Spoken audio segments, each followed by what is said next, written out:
natural wonders in Singapore? Yeah, I thought the same too. But stick around as Mother Nature's biggest fans here lift the veil on the raw, wild and unseen side of this island city.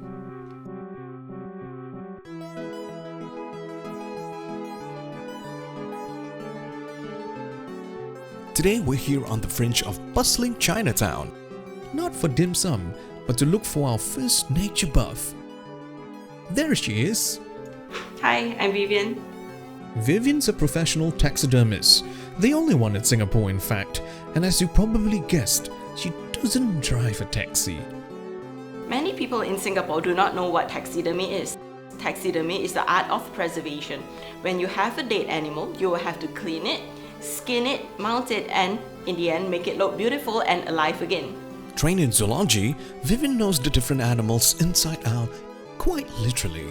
And gory as the process sounds, she assures us that there's no killing or hunting involved. Here, all our specimens are sourced ethically and also sustainably. This baby bat, for example, it is found on someone's balcony. This pigeon, it is found in someone's lawn. This dead-head's hawk moth, it is found here locally in Sentosa and is given to me by a biologist. Lastly, our common house cockroach, it is passed to me by my partner. What a sweet gift. Vivian's studio today is open to the public, but worry not, there won't be any stomach-churning blood and gore. Instead, you'll find yourself nose to nose with a stunning selection of local wildlife on display. When visitors come in to see the collection, local or foreign tourists are often surprised to see these species are found here in Singapore. That's because creatures like this, the longhorn beetle, are often found hiding in the trees or only come out at night. If bats, beetles and birds aren't quite your cup of tea, Vivian has quite a collection of native butterflies and moths too. This is the plain tiger butterfly, a very common butterfly found here in Singapore. It was nominated in 2015 as Singapore's national butterfly, but it was won over by the common rose butterfly.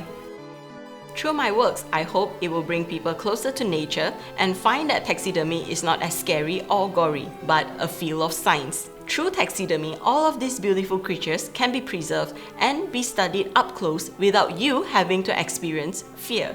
While Vivian works on preserving the dead, our next guest works hard every day to save our wildlife from the fate of death.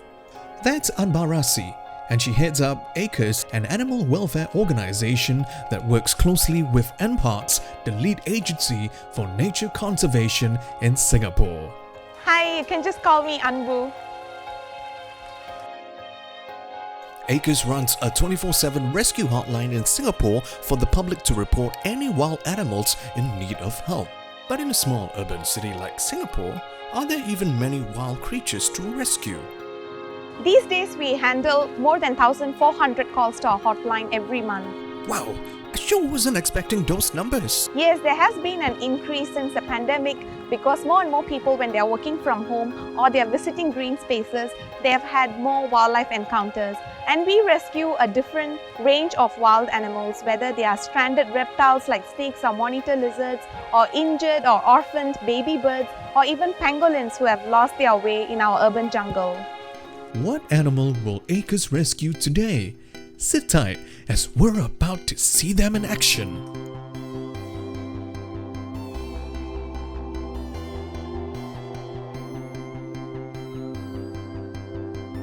Oh my, it's a snake.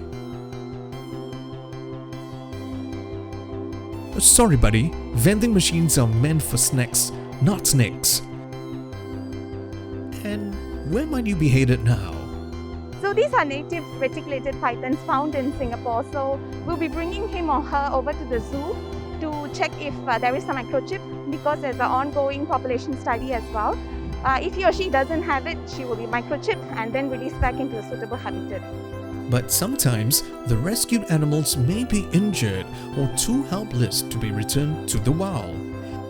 That's when ACRES brings them back to treat and house them at their rescue center. Welcome to our ACRES Wildlife Rescue Center. Never knew Singapore still has rustic places like this. We are now here at our Wildlife Veterinary Treatment Room. So this is where Singapore's injured and sick wild animals come to recover before they are being released into our wild spaces here in Singapore. At any given time, we have about 150 to 170 wild animals living in our facility. That's a huge family under one roof. That's true, and I also live here. With this many roommates, Anbu definitely has no lack of company. So here we have Asian koals who are also native birds to Singapore, and they are also called Singapore's natural alarm clock because they call and sing very loudly early in the mornings. Here we have 3 of our lesser whistling ducklings who are actually native to Singapore. Many people might not be even aware that we have wild native ducks here in Singapore. So they were found abandoned and we couldn't reunite them with their mother. So we had to bring them back for rehabilitation. It is a very complex process to make sure that they don't get imprinted on humans and they're provided proper food before they are released back into Singapore's marshlands. Sounds like tough parenting work. Yes, it is a challenging and it takes about 2 months to actually complete the rehabilitation process. But again, it is also the most rewarding process for us. While the ACRE staff and volunteers devote most of their time to the animals, the organization is actively involved in community outreach and education too. Before the pandemic began, we used to bring members of public for tours here where we not only explain the stories of these animals but also raise awareness on how to take action for the animals. And it is a very unique experience coming here because it is one of the remaining countrysides here in Singapore. So I really hope that we'll be able to welcome the members of public soon for physical tours.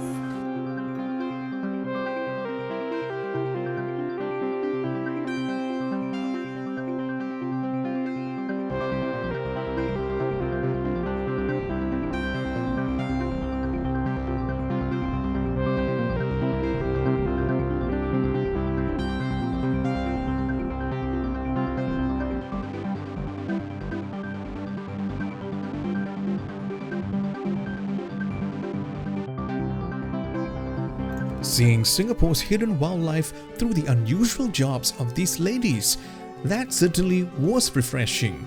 And who knew there was so much the dead could teach us? When you visit the studio, you will learn to appreciate nature more. Singapore is a hotspot for wildlife where we have a great diversity of flora and fauna.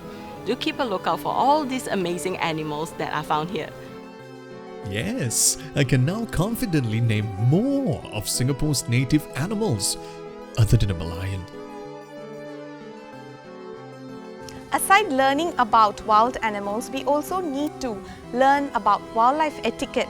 As we evolve into a city in nature, we are going to come closer and closer to these wild animals, and we need to understand that it's never going to be just butterflies and flowers. So we need to learn to embrace the diversity of wildlife in Singapore. Including the snakes and the spiders too. Yes, that's true.